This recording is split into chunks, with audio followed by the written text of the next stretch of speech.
भाग 5। 15 साल बाद कमिश्नर सिंघानिया अपनी यादों से बाहर आते हैं और कहते हैं 15 साल गुजर गए और आज भी उस वक्त को याद करके मेरी आंखें नम हो जाती हैं। रेहान कहता है उन लोगों की वजह से आज हम यहाँ हैं। अगर उन लोगों ने घर में आग न लगाई होती तो सब खुश होते, किसी को भी इतना ज्यादा नहीं झेलना पड़ता। अगर वो लोग आज मुझे मिल जाएं, तो मैं उन्हें खुद अपने हाथों से मारूंगा। रेहान कमिश्नर सिंघानिया से कहता है, अंकल, आपने कुछ पता लगाया 15 साल पहले क्या हुआ था?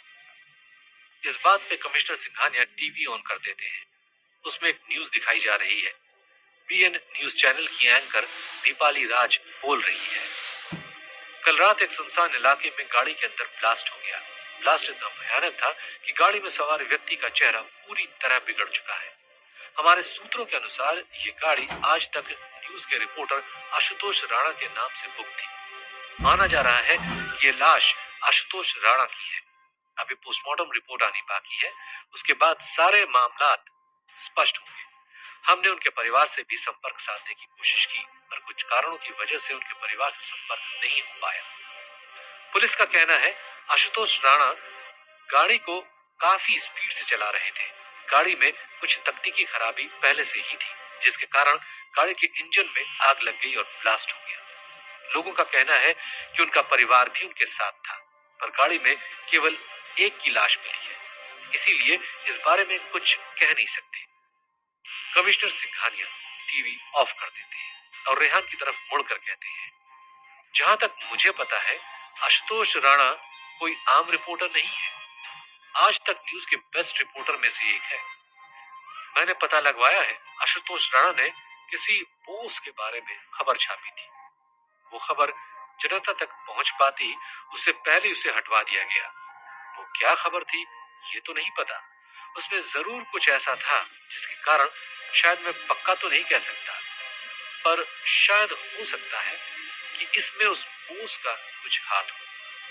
और एक चौंकाने वाली बात पता चली है उसके बारे में। 12 साल पहले जिस दिन सानिया की दादी लीलामणि के घर पर आग लगी थी, उस दिन के बाद से ही ये बॉस नाम सामने आया है। इसको आज तक किसी ने नहीं देखा और माना जाता है कि इंडिया में हो रहे सभी गैर कानूनी धंधों में इसका हाथ है। उस दिन के बाद 2 लोग और सामने आए जो आज एक बहुत बड़ी हस्ती है। और मुझे शक है कि उन 2 लोगों का कुछ तो कनेक्शन है बॉस के साथ। रेहान पूछता है, कौन 2 लोग अंकल? राजनीति के जाने माने नाम एमएलए शेर सिंह मेहता और एक बहुत बड़े उद्योगपति पवन वर्मा। इनके बारे में कुछ सबूत मिले हैं। ये कुछ गैर कानूनी धंधों में शामिल है, पर इनकी पहुंच बहुत दूर दूर तक है, इसलिए हम कुछ कर नहीं पाते।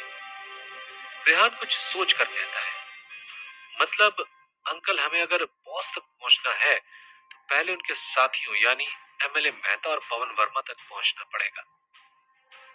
कमिश्नर सिंघानिया रेहान के कंधे पर हाथ रखकर बोलते हैं, हाँ, हमें पहले एमएलए मेहता और पवन वर्मा के बारे में, उनके अतीत के बारे में सभी जानकारियां चाहिए ताकि हम बॉस तक पहुंच पाए। रेहान कुछ कहता उससे पहले ही रघु काका आ गए। रघु काका कहते हैं, साहब, आज के नाश्ते में क्या बनाए? कमिश्नर रेहान को अंदर जाने का इशारा करते हैं। रेहान उनका इशारा समझ अंदर जाने लगता है। तभी रघु काका उसे टोक देते हैं, तुम उधर कहाँ जा रहे हो? उधर सानिया बिटिया के दोस्तों और मेहमानों के रहने के लिए कमरे हैं। तुम्हार खातिर बाहर सर्वेंट क्वार्टर है, तुम उधर जाओ। ये सुनकर कमिश्नर सिंघानिया को बहुत गुस्सा आता है। रघु काका पर चिल्लाते हुए कहते हैं, रघु, अपनी औकात मत भूलो, तुम नहीं जानते वो कौन है। रघु काका सहम जाते हैं और कहते हैं, माफ कर दीजिए साहब, हमें लगा वो सानिया बिटिया के बॉडीगार्ड हैं, तो वो बाकी बॉडीगार्ड की तरह सर्वेंट क्वार्टर में रहेंगे। तब मैं सब बोला साहब। कमिश्नर सिंघानिया आगे कुछ बोलते से पहले ही रेहान ने उन्हें चुप होने का इशारा किया और रघु काका की तरफ मुड़कर कहता है, रघु काका, हम आपसे अंकल की तरफ से माफी मांगते हैं। हम सर्वेंट नहीं है, ये कहकर अपना आईडी कार्ड निकालता है। और कहता है इसमें लिखा हुआ है एसीपी रेहान सिंह, मतलब मैं एक पुलिस ऑफिसर हूँ और यहाँ सानिया के प्रोटेक्शन के लिए आया हूँ। इसलिए सानिया को नहीं बताया गया है कि मैं एक पुलिस ऑफिसर हूँ, क्योंकि सानिया ऐसा होने नहीं देगी कि एक पुलिस ऑफिसर उसकी पर्सनल लाइफ में आए। इसी वजह से उसने कितने ही पुलिस ऑफिसर्स की प्रोटेक्शन लेने से मना कर दिया। वो किसी बॉडीगार्ड की भी नहीं सुनती। इसीलिए कमिश्नर अंकल ने मुझे यहाँ बुलाया है। एक बॉडीगार्ड के रूप में एक पुलिस ऑफिसर का फर्ज निभा सकूं। जैसे ही रेहान ने ये शब्द कहे, रघु काका उनके पैरों में गिरकर माफी मांगने लगे। हमें माफ कर दो साहब, हम आपको गलत समझ लिए। रेहान उन्हें खड़ा करता है और कहता है, नहीं काका, आप मुझसे बड़े हैं, आप कुछ भी कह सकते हैं। रघु काका कहते हैं, साहब हमसे गलती हुई है, ये खातिर हम आज आपकी पसंद का नाश्ता बनाएंगे। अब बताइए आपको क्या पसंद है? रेहान कुछ सोचते हुए, हमें नाश्ते में पराठे चाहिए, हमारे लिए बनाएंगे? रघु काका सोचते हुए, पर पराठे कोई नहीं खाता यहाँ। रेहान कहता है, आज से आप हमारे लिए रोज पराठे बनाएंगे। रघु काका कमिश्नर सिंघानिया की तरफ देखने लगते हैं। कमिश्नर सिंघानिया उन्हें कहते हैं, ये जो भी कहे बिना कोई सवाल किए चुपचाप करना। रघु काका सर नीचे झुकाकर कहते हैं, जी साहब, और किचन की तरफ चले जाते हैं। कमिश्नर सिंघानिया रेहान की तरफ मुड़कर कहते हैं, जाओ तो पहले तैयार हो जाओ, फिर बात करते हैं। रेहान सिर हाँ में हिलाकर कहता है, जी अंकल, और अपने कमरे की तरफ चला जाता है। रेहान का कमरा सानिया के कमरे के बाद आता है, इसीलिए रेहान को सानिया के कमरे से होकर जाना पड़ता है। जब वो सानिया के कमरे के करीब पहुंचा, बस ऐसे ही रेहान की नजर सानिया के कमरे की तरफ पड़ गई। सानिया अपने कमरे में चुपचाप उदास बैठी थी, क्योंकि आज उसने अपने पापा से झूठ बोला था। वो खड़ी हुई और अपनी अलमारी से एक लॉकेट निकाला। ये वही लॉकेट था जो रेहान ने उसे दिया था। वो उस लॉकेट को अपने हाथ में लेकर बैठ गई और उससे बातें करने लगी। रेहान, आज मैंने फिर से झूठ बोला। मुझे झूठ नहीं बोलना चाहिए था ना। पता नहीं मुझे क्या हो गया था, मैं बहुत डर गई थी। मुझे लगा पापा मुझे डांटेंगे, इसीलिए अपने आप ही मुझसे झूठ बोला गया। काश तुम यहाँ होते तो मुझे बता देते कि मैं क्या करूं। तभी पीछे से रेहान ये सब सुन रहा होता है, ना चाहते हुए भी बोल पड़ता है, तुम अपने पापा को सब कुछ जाकर सच सच बता दो। सानिया ये सब सुनते ही पीछे मुड़ती है। रेहान को देखकर उसके चेहरे की उदासी गुस्से में बदल जाती है और कहती है, मुझे तुम्हारी सलाह की कोई जरूरत नहीं है। मेरी मर्जी, मैं अपने पापा से क्या बोलूं और क्या नहीं। तुम कौन होते हो हमारे मामले में बोलने वाले? बॉडीगार्ड हो, बॉडीगार्ड बनकर ही रहो। रेहान के चेहरे पर यह सब सुनकर गुस्से के भाव आ जाते हैं, पर वो कुछ नहीं कहता और चुपचाप अपने कमरे की तरफ चला जाता है। रेहान के जाने के बाद सानिया को बुरा लगता है। उसे लगा उसने कुछ ज्यादा ही बोल दिया और मन ही मन कहती है, उसने ऐसा भी तो कुछ नहीं बोला था, मैंने उसे कितना कुछ बोल दिया। वैसे उसने सही कहा, मुझे पापा को सब कुछ सच सच बता देना चाहिए। ये सोचकर सानिया कमिश्नर सिंघानिया के कमरे की तरफ मुड़ जाती है। दरवाजे के बाहर पहुंचकर सर नीचे झुकाकर दरवाजा खटखटाती है। कमिश्नर सिंघानिया अंदर अपने जूते पहन रहे थे। जब उन्होंने खटखटाने की आवाज सुनी तो वो समझ गए कि सानिया है। उन्होंने बिना सानिया की तरफ देखे कहा, आ जाओ। सानिया चुपचाप सर नीचे झुकाकर अंदर आ गई और उनके पास बैठ गई। राजेश सिंघानिया सानिया की तरफ देखते हुए कहते हैं, कुछ कहना चाहती हो? सानिया अपना सिर हाँ में हिलाते हुए कहती है, पापा, मैंने आपसे झूठ बोला। सानिया फार्म हाउस में घटी हर घटना के बारे में कमिश्नर सिंघानिया को बता देती है। कमिश्नर सिंघानिया उसके सिर पर हाथ रखते हुए कहते हैं, बेटा, तुम्हें मुझसे कुछ भी छुपाने की जरूरत नहीं है। मैं तुम पर हमेशा विश्वास करूंगा। मेरी बेटी हो तुम। अगर तुम पर विश्वास नहीं करूंगा तो और किस पर करूंगा? वो जैसे ही ये कहते हैं, सानिया की आंखों में आंसू आ जाते हैं और अपने पापा के गले लग जाती है। राजेश सिंघानिया उसके सिर पर हाथ फेरते हैं।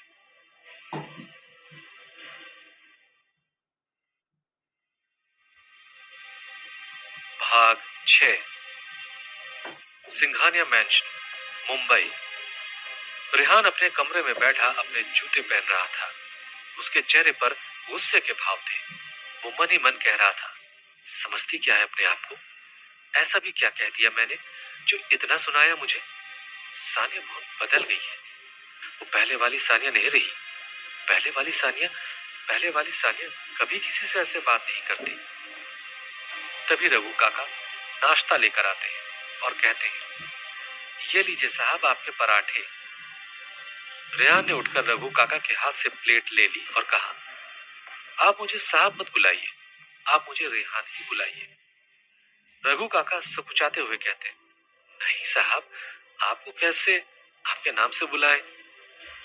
रेहान पराठा रोल करते हुए कहता है, जैसे आप सानिया को सानिया बिटिया कहकर बुलाते हैं, वैसे आप मुझे रेहान कहकर बुलाइए।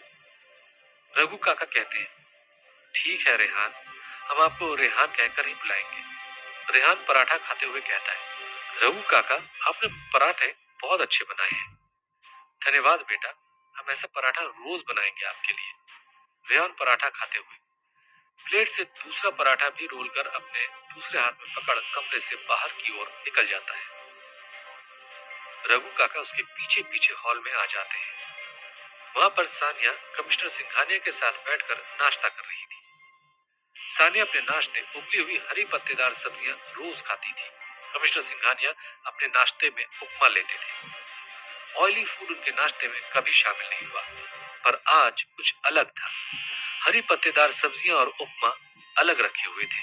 कमिश्नर सिंघानिया की प्लेट में उपमा की जगह आज पराठे थे और वो बड़े चाव से खा रहे थे और सानिया उन्हें खाते हुए देख रही थी। उसने अपने पापा को कभी भी ऑयली फूड खाते हुए नहीं देखा था।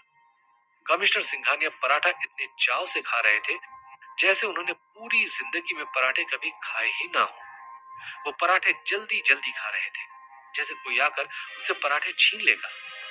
सानिया ने अपने पापा से पूछा, पापा, आपको पराठे इतने पसंद हैं, तो आपने कभी बनवाए क्यों नहीं? कमिश्नर सिंघानिया ने पराठा खाते खाते ही कहा, मुझे तो हमेशा से ही पराठे बहुत पसंद थे, पर तेरी माँ की वजह से कभी बनवाने की हिम्मत ही नहीं हुई। उसका कहना था कि ऑयली फूड में ज्यादा घी वाले खाने में ज्यादा कैलोरीज होती है, उसे खाने से डायबिटीज पता नहीं क्या क्या हो जाता है।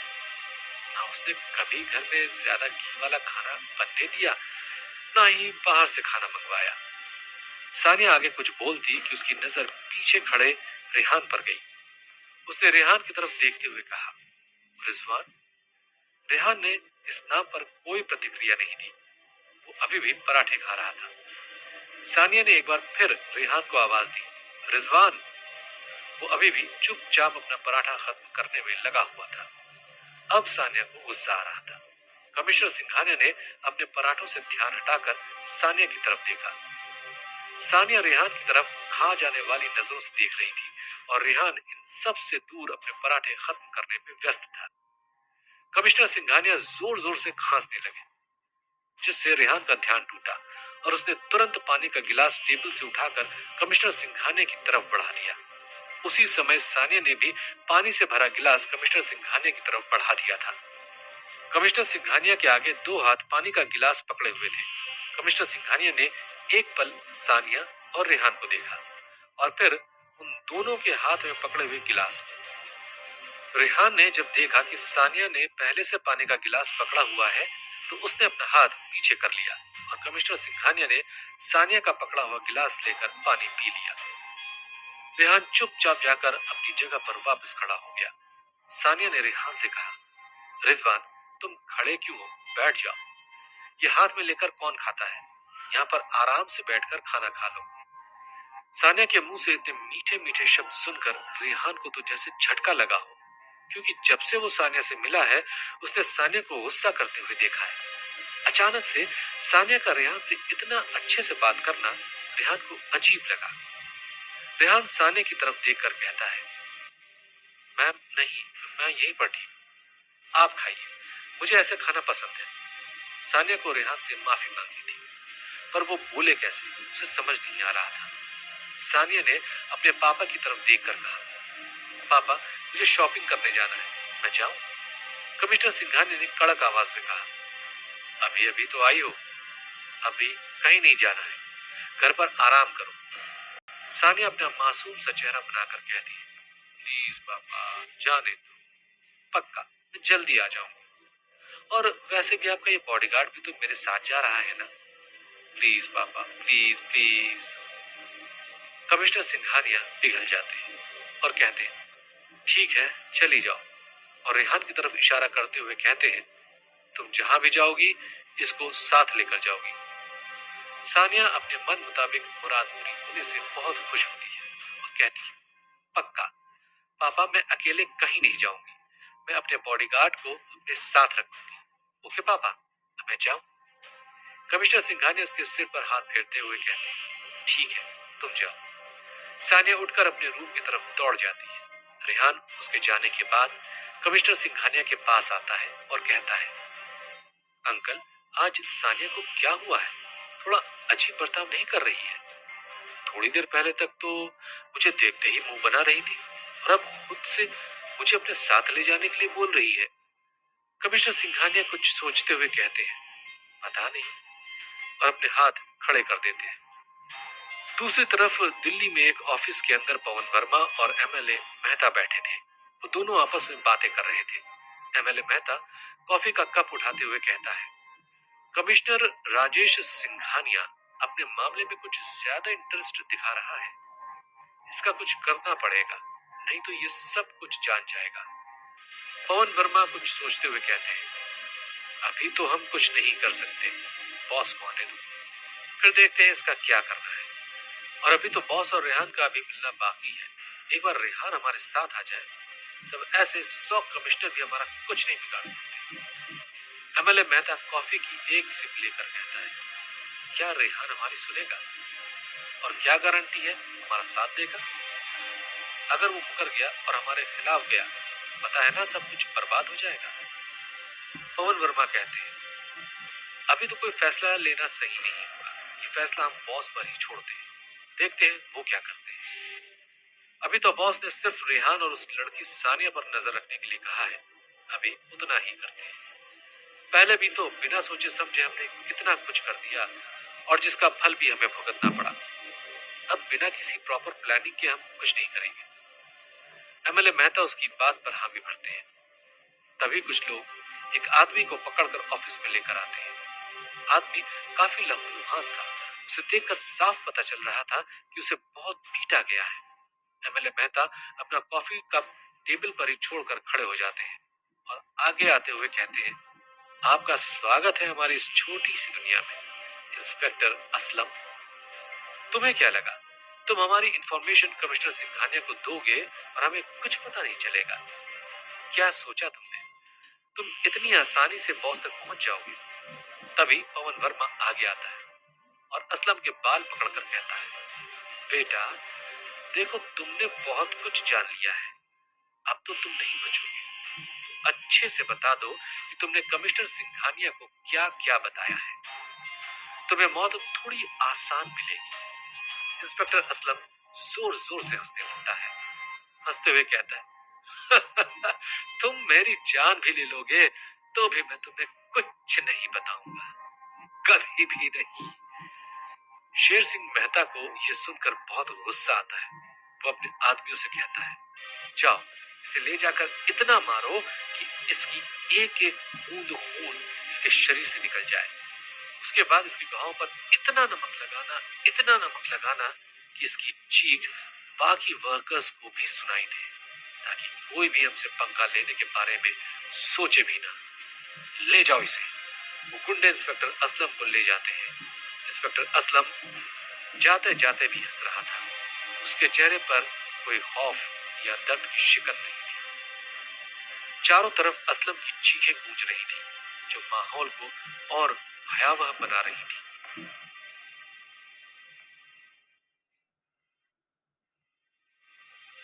भाग 7। कमिश्नर सिंघानिया किसी काम से पुलिस हेडक्वार्टर गए थे। रेहान सानिया को मॉल ले जाने के लिए तैयार होकर नीचे खड़ा था। रेहान मन ही मन कह रहा था, 1 घंटा हो गया है, सानिया अब तक आई क्यों नहीं? जाकर देखा हूं क्या एक बार? नहीं नहीं नहीं, ये सही नहीं होगा। किसी लड़की के कमरे में ऐसे जाना अच्छी बात नहीं। पर मैं तो जा सकता हूँ, मैं तो उसका दोस्त हूँ। इतना कहकर वो पीछे मुड़ा तो बस खड़ा रह गया। सामने से सानिया आ रही थी। वो आज बहुत सुंदर लग रही थी। उसने आज नीले रंग की कुर्ती पर जीन्स पहनी थी जो उस पर जच रही थी। उसने अपने बाल खुले छोड़ रखे थे जो हवा में लहरा रहे थे। रेहान ने मन ही मन कहा, अगर ऐसा नजारा रोज देखने को मिले तो मैं 1 घंटे क्या पूरा दिन इंतजार कर सकता हूँ। सानिया जब सामने आई तो रेहान उसे ही देखे जा रहा था। सानिया ने उसे ऐसे देखते हुए देखा तो पूछा, ऐसे क्या देख रहे हो? रेहान को अब होश आया और उसने अपनी नजरें फेर ली और कहा, कुछ नहीं, अब चलो, देर हो रही है। सानिया कहती है, ठीक है, चलो। दोनों आकर कार में बैठ जाते हैं। कार रेहान ड्राइव कर रहा था। रेहान कार चला देता है।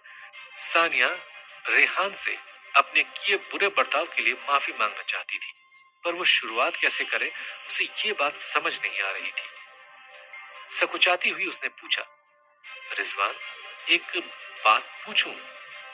रेहान भी हाँ में सिर हिला देता है। तुम्हारे परिवार में कौन कौन है? रेहान एक झटके में कार रोक लेता है, मुड़कर सानिया की तरफ देखने लगता है।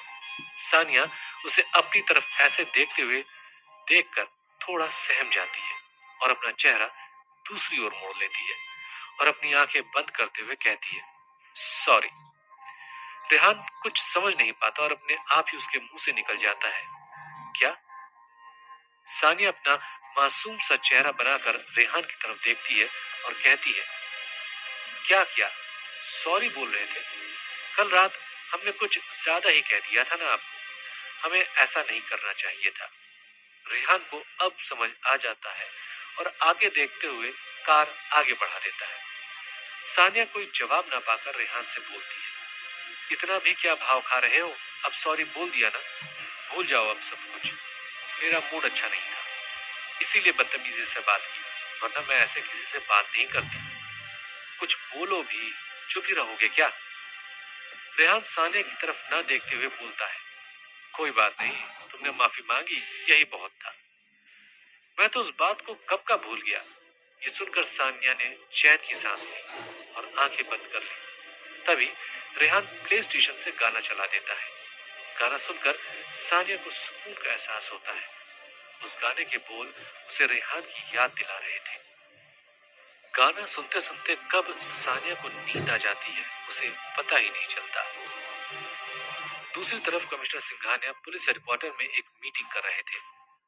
कमिश्नर सिंघानिया, ये क्या कह रहे हो तुम? असलम का कुछ पता नहीं चल रहा है? ये कैसे हो सकता है? असलम एक ट्रेंड ऑफिसर है, वो इतनी आसानी से कैसे पकड़ा जा सकता है? एक पुलिस ऑफिसर कहता है, सर, कल से हमें इंस्पेक्टर असलम का कुछ पता नहीं चल रहा है। हमने उनकी कॉल ट्रेस करने की कोशिश की, पर उनका फोन स्विच ऑफ आ रहा है।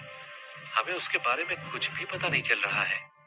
दूसरा पुलिस ऑफिसर कहता है, शायद हो सकता है इंस्पेक्टर असलम पकड़े गए हों, या फिर एक लंबी चुप्पी छा जाती है।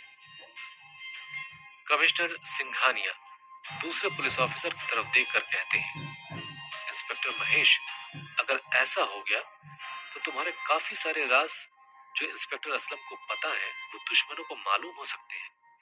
जल्दी कुछ करना होगा, वरना सब खत्म हो जाएगा। फिर से सब सोचने लगते हैं कि अब क्या किया जाए। पवन वर्मा का ऑफिस, नई दिल्ली। पवन वर्मा अपने ऑफिस के केबिन में इधर से उधर चल रहे थे और एमएलए मेहता कुर्सी पर बैठकर कुछ सोच रहे थे। तभी एक गुंडे सा दिखने वाला आदमी आता है और कहता है, सर, उसने अब तक कुछ नहीं बताया। हमने उसे बहुत मारा, फिर भी उसके मुंह से एक शब्द नहीं निकला। वो अभी भी हंसे जा रहा है। पवन वर्मा गुस्से में उसका कॉलर पकड़ लेता है, उसे धमकी देते हुए कहता है, मैं कुछ नहीं जानता, उससे सब कुछ उगलवाओ। अगर तुम ऐसा नहीं कर पाए तुम मुझे अपनी शक्ल मत दिखाना, वरना कभी खुद की शक्ल देखने के लिए जिंदा नहीं बचोगे। एमएलए मेहता खड़े होकर उसके कंधे पर हाथ रखते हैं और उसे शांत रहने के लिए कहते हैं और उस आदमी को बाहर भेज देते हैं। वो आदमी चुपचाप सर झुकाकर चला जाता है। एमएलए मेहता पवन वर्मा की तरफ देखकर कहते हैं, शांत हो जाओ मित्र, शांत हो जाओ। हमें इस समय जोश से नहीं, होश से काम लेना होगा। पवन वर्मा खुद को शांत करते हुए अपना सिर हाँ में हिलाते हैं। तभी एमएलए मेहता को एक फोन आता है। फोन पर नंबर देखते हुए एमएलए मेहता कहते हैं, बॉस का फोन है। पवन वर्मा खुद को शांत करते हुए एमएलए मेहता को फोन उठाने को कहते हैं। एमएलए मेहता खुद को शांत करते हुए फोन उठाते हैं। बॉस गुस्से में बरसते हुए कहते हैं, ये मैं क्या सुन रहा हूँ? कोई तुम्हारे बीच आकर तुम सबकी सभी इंफॉर्मेशन पुलिस को भेज रहा था और तुम्हें पता ही नहीं चला। ऐसी लापरवाही की उम्मीद नहीं थी मुझे तुमसे। एमएलए मेहता डरते हुए कहता है, बॉस हमने उस इंस्पेक्टर को पकड़ लिया है। बॉस फिर गुस्से में कहते हैं, अब पकड़ने से क्या फायदा? अब तक पता नहीं उसने कैसी कैसी इंफॉर्मेशन पुलिस को दे दी होगी। मैं आ रहा हूं। मैं जब तक पहुंच नहीं जाता उस इंस्पेक्टर को कुछ नहीं होना चाहिए। एमएलए मेहता हामी भरते हुए कहते हैं, जी बॉस, जब तक आप नहीं आ जाते उसे कुछ नहीं होगा। ये सुनते ही बॉस फोन काट देते हैं। एमएलए मेहता एक चैन की सांस लेते हैं और जोर से चिल्लाते हैं, रंगा। थोड़ी देर बाद वही आदमी भागता हुआ केबिन में दाखिल होता है। पवन वर्मा उससे कहते हैं, इंस्पेक्टर असलम को कुछ नहीं होना चाहिए जब तक हम ना कहें। उसे बांध कर रखो, उसे एक चोट भी नहीं आनी चाहिए। एमएलए मेहता आगे बढ़ते हुए कहते हैं, अगर उसे कुछ भी हुआ या उसने भागने की कोशिश की और उसके बाद तुम भी नहीं बच पाओगे। और याद रखना, एक गलती और तुम्हारे साथ तुम्हारा परिवार भी खत्म। वो आदमी रंगा डरते डरते कहता है, पूरा ध्यान रखूंगा सर, एक भी गलती नहीं होने दूंगा। ये कहकर वो केबिन से बाहर चला जाता है। पवन वर्मा और एमएलए मेहता सोफे पर बैठकर अपना सर पकड़ लेते हैं।